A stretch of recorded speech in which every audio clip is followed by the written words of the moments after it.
Andhra Pradesh assembly సమావేశాలు ఈసారి ఆసక్తికరంగా మారనున్నాయి. వైసీపీ అసెంబ్లీకి రాకపోవడంతో సభ జరుగుతున్నా ప్రజలకు పెద్దగా ఆసక్తి లేదు. కానీ ఈసారి మాత్రం స్పీకర్, డిప్యూటీ స్పీకర్ సంచలన నిర్ణయాలు తీసుకోవాలన్న ఆసక్తిలో ఉన్నారు.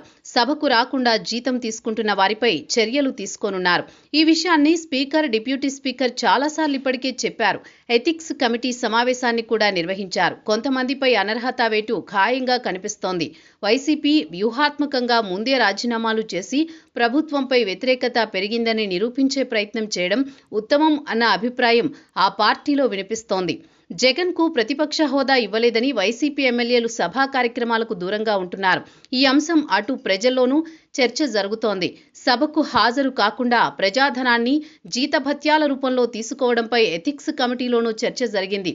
ఈ చర్యలు తీసుకోవాల్సిందేనని స్పీకర్, డిప్యూటీ స్పీకర్ పట్టుదలగా ఉన్నారు. ఎథిక్స్ కమిటీ ద్వారా చర్యలకు సిద్ధమవుతున్న తరుణంలో ఈ పరిణామాలు వైసీపీకి రాజకీయంగా ఇబ్బందికరంగా మారే అవకాశం ఉంది. అసెంబ్లీకి రాకపోవడం వల్ల అనర్హత వేటు పడితే ప్రజలు బాధ్యతారాహిత్యంగా భావిస్తారు. అలా జరగకముందే వైసీపీ ఒక వ్యూహాత్మక అడుగు వేయడం సమంజసంగా ఉంటుంది. ప్రభుత్వంపై వ్యతిరేకత పెరిగిందని నిరూపించడానికి ప్రజా సమస్యల కోసం తాము సభను వదిలి వెళుతున్నామని చెబుతూ ముందే రాజీనామాలు చేయడం ఒక బలమైన రాజకీయ అస్త్రం అవుతుంది. ఇది పార్టీలో ఉన్న స్తబ్దతను తొలగించి కార్యకర్తల్లో కొత్త ఉత్సాహాన్ని నింపుతుంది. ప్రస్తుత పరిస్థితుల్లో జగన్ ధైర్యంగా ఈ నిర్ణయం తీసుకోవడం వైసీపీ కంబ్యాక్కు పునాది కాగలదు. రాజీనామాలు చేసి మళ్లీ ప్రజల్లోకి వెళ్లడం ద్వారా ప్రభుత్వంపై ఉన్న అసంతృప్తిని ఓట్ల రూపంలోకి మార్చుకునే అవకాశం ఉంటుంది.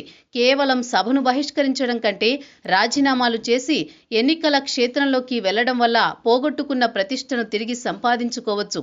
ఇది కేవలం ఒక నిరసనగా కాకుండా ప్రజల పక్షాన చేస్తున్న పోరాటంగా నిలుస్తుంది. రాజకీయాల్లో సమయం చాలా ముఖ్యం. ప్రభుత్వం అనర్హత వేటు వేసే వరకు వేచి చూడకుండా సొంతంగా రాజీనామాలు చేయడం వల్ల ఆత్మ గౌరవాన్ని కాపాడుకోవడమే కాకుండా ప్రజల సానుభూతిని కూడా పొందే అవకాశం ఉంటుంది.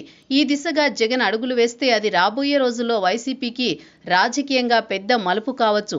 ఇది అంత రిస్క్ కాకపోవచ్చు. ఎందుకంటే కూటమి గాలిలోనూ వాళ్ళంతా గెలిచిన వాళ్లే. మరి జగన్ ధైర్యం చేస్తారా?